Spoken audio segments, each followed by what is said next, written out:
Olá, amantes da música, amantes do colecionismo, né?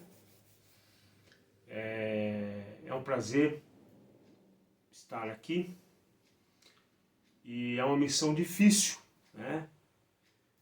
Em pensar quais os 10 álbuns favoritos, né? Enfim, os 10 álbuns da vida da gente, né?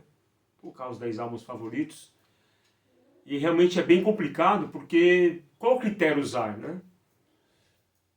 Enfim, é o que marcou a vida da gente, um álbum que marcou, uma música que marcou de forma positiva, ou até negativa, né? De repente acaba associando a um momento triste, né? E realmente é bem difícil, né? Pegar eles, né? Você tem um ranking aí, né? O ranking não, né? Os 10 álbuns, né? Favoritos. E o meu critério foi realmente os 10 álbuns que eu mais escutei na minha vida. Tá? Exatamente, né? No sentido que literalmente assim, no carro, é em casa, é no churrasco, é numa balada, que eu escutei mesmo, sem, de repente, é um disco que foi determinante numa época, um disco badalado, né? É um disco, enfim, putz, se eu colocar esse disco vai ser legal, pô, não, não, não é esse critério. Tem disco que eu vou escolher aqui que nem é, longe de ser o mais badalado da banda, mas é o que eu mais gosto, tá? E eu acho que essa é a essência desse desafio, né? Que nós fizemos num grupo de colecionismo, né? E esse desafio é realmente o quê? É uma lista dos 10 álbuns, né, favoritos. E aí, eu tive que usar uma bússola aí, né, um norte para tentar ficar legal. Aí usei o quê? A questão cronológica, tá? A questão que eu fui tendo contato, né? E com esse contato, né, eu fui, né, obviamente escutando e aí eu fui tendo a minha formando aí meus 10 mais, né? Que é realmente isso, que é os 10 que eu mais escutei na minha vida, tá? Olha, realmente a exaustão, aquela coisa, né? E eu também comentei, né, com vocês que antes de eu colocar os 10 álbuns, eu quero colocar dentro do colecionismo, que eu tanto aprecio, 2 itens que ajudaram muito na minha formação musical, tá? Em que sentido? Foi além da música. Porque há décadas atrás, eu não tinha, obviamente, não tinha internet, não tinha todo esse acesso à informação. Então a gente ficava meio refém, né, de algumas mídias, né, ou da televisão, enfim, rádio. E vamos lá. Para entender agora, meus 10 mais tem que começar o quê? Aquela questão cronológica, né? Aonde que eu comecei a curtir rock, metal, tá? E eu comecei a curtir a partir de janeiro, 1º de janeiro, né? A partir de janeiro de 1985, com o Rock in Rio 1. Tá? E no Rock in Rio 1, né, fui apresentado a várias bandas, né, a cobertura apresentou várias bandas, né, e realmente eu fiquei apaixonado dentro do universo do rock, do heavy metal, por todas. Né. Mas aí era aquela coisa, né, da cobertura da Globo, então você tinha aquela informação que a Globo passava, daquele jeito dela, né, vocês já imaginam, né. E aí teve uma aquisição que eu guardo até hoje, dentro dos meus itens de colecionismo, mas que mudou muito, porque foi um acesso a mais informações, né. Pô, eu falei, caraca, então é isso, tem essa banda, então ele era dessa banda, então aí tem a cobertura. Então foi essa revista aqui, ó. Essa revista é a Metal, né, que eu, desculpa o estado dela, né, tem quase 40 anos aí. Essa revista, a Metal, ela fez, né, no caso aqui, uma cobertura das bandas no Rock in Rio, né, em específico aí, né, tá aqui até o título, Vitória Metálica, imagina a vibração, né, a Vitória Metálica. Imagina eu com 13 anos, né, 85, molecão, 13 anos, lendo isso, Vitória Metálica, pô, ganhamos, né, meio que um campeonato, né. E essa revista Metal, ela realmente mostra, ela dá todo um conteúdo a mais que eu precisava na minha formação musical. Então eu agradeço muito a ela, depois comprei várias edições, mas essa específica eu guardei porque ela marca um momento na minha vida, né? De conhecer mais sobre as bandas, começar a leitura, entender, e além do que a cobertura da televisão, por exemplo, tá? Essa é uma revista. E aí teve a outra revista, que essa foi determinante no sentido de... Foi determinante para... essa é a banda da minha vida, essa é a banda, minha banda preferida.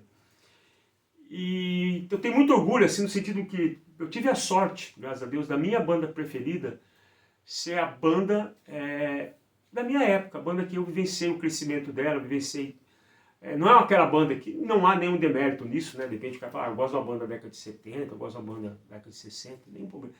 Mas você gostar mas a sua banda favorita, a banda que você viu ela surgir, você viu ela crescer, você viu ela, enfim, é da sua geração, então realmente marcou muito. E essa revista realmente foi determinante para eu escolher, né, essa banda como minha favorita.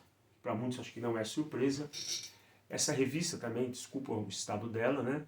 Essa revista ela ela faz a cobertura da turnê do Master of Puppets em 1986. Tá? E até no final dela tem até uma observação que tinha há poucas semanas o falecimento por acidente do Cliff Burton, né? Até coloca na revista aqui. E eu não vou folhear muito porque eu vou despedaçar essa revista, né? Mas essa revista foi determinante em que sentido? Cara, de ver as fotos dos caras, ver o visual, falar, caraca, pô, eu posso me vestir como meus heróis, né? Porque até então você tinha, pô, o Iron Maiden com aquelas calças de larga, aquelas camisas listradas estranhas, o Judas com aquelas roupas tudo de couro, com os rebites, com as pontas, com as lanças, né? Aí você via um outro Saxon, você via, né, ou umas bandas de glam rock com visual. Eles não, cara, ele é aquele roubo que você fala, pô, eu posso pegar uma calça, rasgar, posso colocar bandas, né, de bandas assim, de bandas, eu esqueci o nome, né, você coloca de camiseta de banda, aí você fala, pô, é um visual que eu posso usar, né, cara, é um visual que, pô, que eu posso usar dos meus super-heróis da música, né, vamos dizer assim. Então essa revista da Tour que mostra a Tour do Master of Puppets, realmente é um orgulho essa revista eu ter, né, realmente dentro do meu colecionismo, é um orgulho. Então essa revista também foi determinante dentro da minha, né, os pets, né, lembrei, né, então você tinha os pets, né, das bandas que se colocava na calça, rasgava, enfim, tinha toda essa coisa. Então essa revista também, ela foi muito importante na minha formação musical, no sentido até da minha banda favorita. Mas vamos lá, agora vamos pro ranking aí, né, o ranking não, vamos para as 10, deixando claro que não é o ranking, tá, é cronológico, então. Mas vamos lá, então no Rock in Rio teve 3 bandas que realmente... no Rock in Rio teve várias bandas, mas vou destacar 3. Né? Uma foi a energia, né? Ao vivo. A energia de um sujeito, né? Com a guitarra na mão, que pulava, que fazia malabarismo. Você falava, caraca, como é que pode alguém, né? O tempo inteiro, falava, nossa, ficava alucinado, falava... Sensacional. Mas eu conheci, obviamente, que a banda, estou falando do AC/DC, e era com o Brian Johnson, né? E aí você começa escutando o Brian Johnson, aí o primeiro álbum que eu tive mais contato foi o Freaks of the Witch, que era da turnê, né? Do Freaks of the Witch de 83. E aí você fica, né? Nossa, que sensacional, Guns for Hire, abrindo aquela, né? Aí você fala, caramba, sensacional. Mas aí você vai conhecendo, né? A banda melhor. E aí eu conheci com o Bon Scott, né? E com o Bon Scott é que eu tenho um dos álbuns que eu mais escutei na minha vida, que está entre os 10 álbuns, que é o Let There Be Rock, né? Esse álbum realmente cansei, né, de escutar. Eu destaco Go Down, Let There Be Rock, Bad Boy Boogie, Overdose e Roll a Lord Rose, né? São músicas, assim, até é mais daqueles álbuns que podia ser uma coletânea. Então esse é o primeiro álbum aí que eu vou, né, dentro da ordem cronológica, entre meus 10, esse daqui, né? Estou apresentando o primeiro. O segundo também eu vi pela primeira vez no Rock in Rio e fiquei impressionado, além do show, obviamente, fiquei impressionado com a estrutura do palco, com os efeitos, né? Lembrando que esse DC também tem grandes efeitos, né? Do sino, do canhão, enfim. Mas aí essa banda também eu fiquei muito impressionada com os efeitos, com o palco, com o tema, né? E que é o tema, né, do Egito, né, egípcio, que é na época do álbum da tour Rock in Rio Powerslave, que durante muitos anos, meus amigos são provas disso, foi o meu álbum favorito do Iron Maiden.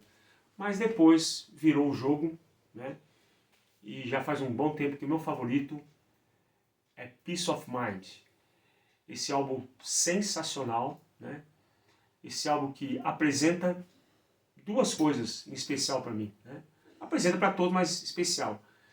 Para todos apresenta, né, Nico McBrain, né?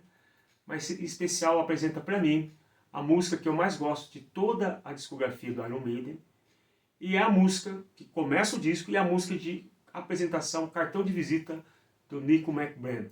É Where Eagles There. Então, esse álbum, né, tem a música que eu mais gosto do Iron, né? Além disso, apresenta o Nico McBrain ao mundo, né, do metal.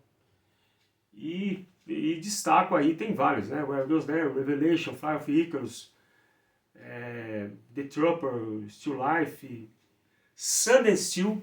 Eu não me conformo até hoje, essa é uma das músicas que eu mais gosto do Iron, me conformo até hoje, Quest for Fire também, mas Sun and Steel, o Iron nunca ter tocado ao vivo, se tocou, alguém me corrige aí, mas eu acho um absurdo, né, essa música, o Iron Maiden tem essa, podia melhorar, caprichar um pouco mais no setlist, né, mas esse é um álbum, né. Aí continuando, aí também tem a outra, né, outro artista que eu vi no Rock in Rio, que me impressionou demais, que, né, as três que mais me impressionaram, pô, sem comentar, Whitesnake, enfim, Scorpions, perfeito, mas vamos lá. Foi o Ozzy. O Ozzy realmente eu fiquei muito impressionado. E depois, né, a gente vai descobrindo, vai lendo, né, que o Ozzy foi vocalista do Black Sabbath. E, pelo amor de Deus, né, Black Sabbath,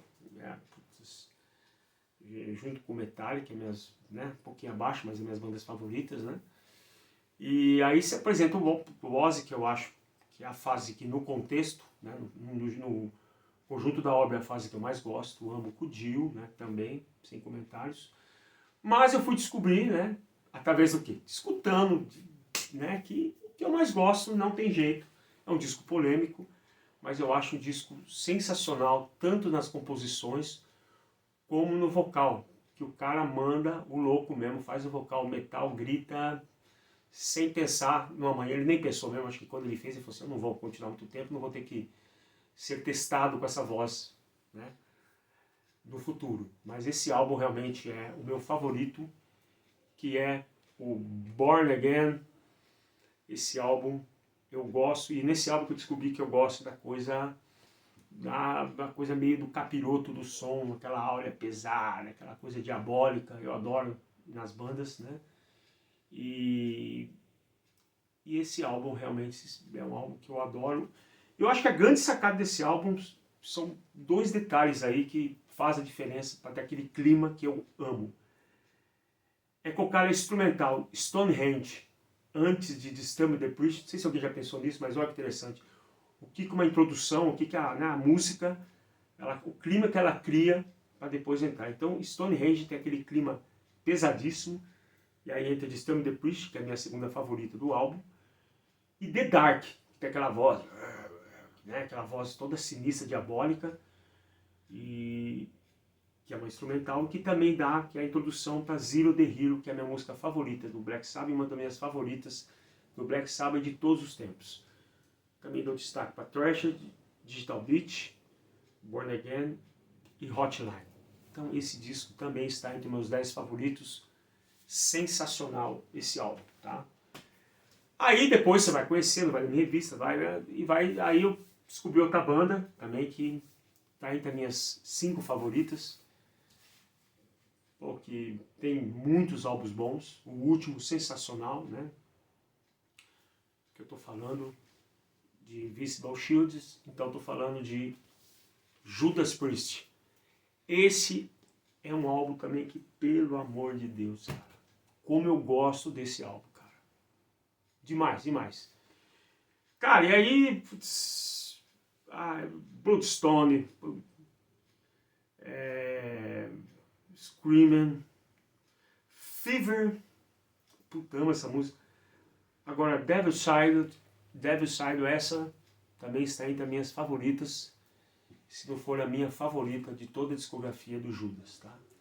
Então esse álbum, realmente eu destaco ele também entre meus 10 favoritos que eu mais escutei na minha vida. Esse outro também, putz, essa banda também, amo demais. E é um álbum que, você vê, é um álbum que mudou totalmente, né? É um álbum que mudou a formação, né? Já tinha mudado antes, né? Mas mudou só o guitarrista. Mas é um álbum que é uma formação que não é a clássica, né? Mas que eu considero tranquilo, meu favorito e o que eu mais escutei, que é esse cara aqui, Orgasmatron com Urzel, né? Phil Campbell, Ned Cochran, né? Que era do Saxon, a bateria. Álbum sensacional, álbum que realmente... Death Forever, tem várias aqui, né? Dr. Rock, Orgasmatron, Pete for Speed, que eu amo essa música, também está entre meus álbuns favoritos. Aí entra uma outra banda que eu também amo, né? E essa banda, ela caiu na mesma armadilha que várias bandas, armadilha entre aspas, né? Que várias bandas caíram na segunda metade da década de 80. Que é o que? Vamos tentar o mercado americano, né? E várias bandas, né? Tentaram, mudaram, né? Mudaram a sonoridade, mudaram até mais o visual, né? Aqueles hair metal, aqueles cabelão, aquele visual todo colorido, cheio de brilho, né?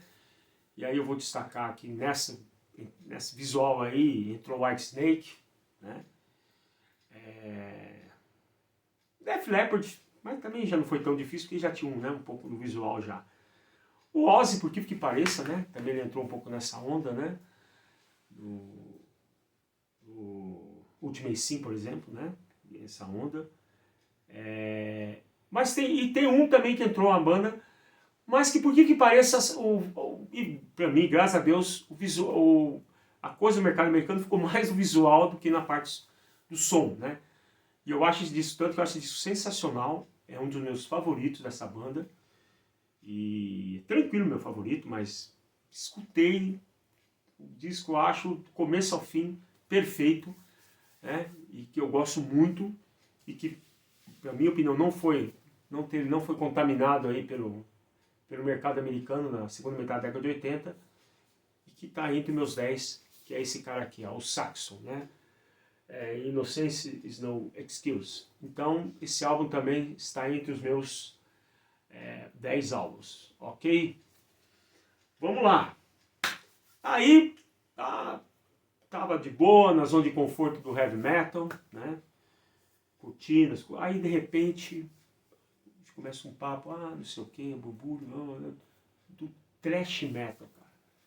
Falei, poxa, thrash metal, né? Então, não sei o que lá. E aí fomos apresentados, né? Fui apresentado algumas bandas, né? Mas aí você começa a ler, enfim, aquela coisa da leitura, de descobrir. E aí você descobre que dessas bandas, né? Do thrash metal, que surgiu na Bay Area, em São Francisco, né? Todas essas bandas, né? Da Bay Area, que em comum tinha uma banda que eles tinham como grande inspiração. E que, né? Esse disco, principalmente, e é uma das minhas bandas favoritas, e é um dos discos que eu mais escutei na minha vida. E que é uma banda que influenciou muito o movimento do thrash metal. Não é thrash metal, vamos deixar bem claro.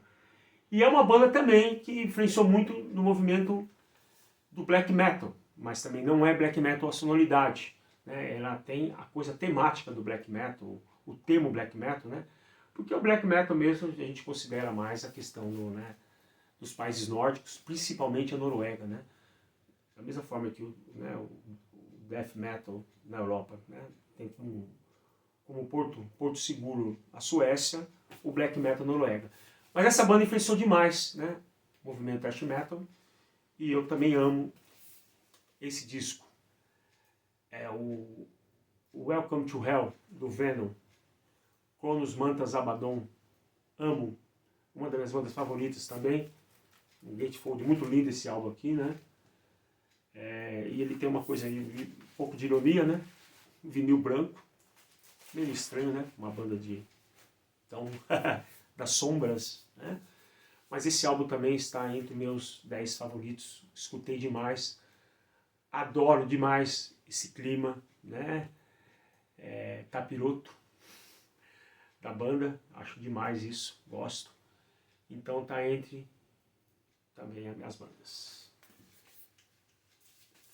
Aí, entrando efetivamente no thrash metal, aí essa banda, né, a banda tem vários, né, tem vários álbuns bons, né, e tem um super consagrado, tem outro também que é muito querido, mas o meu favorito foi o quê? É o que eu escutei, quanto eu escutei, e não tem jeito. Então não é mais, mas é o que marca o thrash metal, cronologicamente é o que marca, tá? Né? No sentido que foi o primeiro, né? Em 83, né? Em termos de data, e o estilo é esse cara aqui, é o Killing All. Esse álbum realmente para mim é um álbum perfeito, porque é um álbum que tem as músicas que eu amo, né? Enfim, até colocar aqui para ajudar, mas tem outros, eu vou falar todo, mas Eat the Lights, The Four Horsemen, Motor Brief, Jump the Fire, a Nesses, né, do Cliff Burton, mas eu destaque, as minhas favoritas aqui é o Whiplash, que fecha o lado A, e Metal Militia, que fecha o lado B, mas aí tem Phantom Lord, No Remorse, Seek and Destroy. É um álbum perfeito, eu acho que é o melhor álbum debut, né, o melhor álbum de estreia de todos os tempos para mim de uma banda, é o Killing All, né, eu acho o melhor álbum, né, de estreia, então é um álbum que não podia faltar entre os meus favoritos. Né. Aí, pô, aí você pensa, pô, não tem mais nada para acontecer, né? Ah, não tem, né? Pô, Killing All, Master, Ride the Light, o que pode acontecer mais, né? Aí vem uma banda e fala, não, calma, nós podemos ir além, no sentido do extremo, no sentido do som extremo. Muito obrigado, Metallica, Master of Puppets, muito obrigado, né, pelo Ride the Light, Killing All. Mas esse álbum, ele foi, não além, quando eu falo além, não no sentido de ser melhor, não é isso, mas foi além no sentido de ultrapassar uma barreira do que é, onde até, vamos dizer, a velocidade, até pode ir, vamos lá, vamos esticar esse motor, vamos ver até onde vai, né? E esticou, e saiu essa obra-prima, né? Para mim também, não podia faltar, um dos álbuns que também eu mais escutei na minha vida, está entre os 10 fácil, que é o Raining Blood do Slayer, né? Esse álbum, simplesmente sensacional, é um álbum que não tem o que falar, né? E, nossa, tem End of Death, The Cophobic, que adoro, Jesus Saves, Altar Sacrifice, Criminal Sane, Reburn. A minha favorita tem End of Death e Raining Blood, né? Pulse Morte, cara, também amo essa música. Então esse álbum também está entre os 10. E finalizando aí, desculpa o tempo, mas não poderia faltar essa banda, porque essa banda realmente marcou a minha vida, marcou a vida dos brasileiros que amam o metal, que tem orgulho de falar que essa banda é do Brasil, Sepultura do Brasil. E o álbum que eu mais escutei é o álbum que não é o óbvio, mas é o meu favorito, que é o Esquizofrenia. Agora imagina a minha felicidade quando escutei agora o Cavaleira, né, regravando esse álbum, que já era o meu favorito, com o Sepultura original. Imagina agora com Cavaleira, que para quem não escutou, recomendo. Então esse álbum, ele fecha os meus 10 álbuns favoritos, tá? Desculpa aí o tempo, obrigado para quem assistiu, e é um orgulho, né, compartilhar com vocês os meus 10 álbuns favoritos. Abraço Valeu!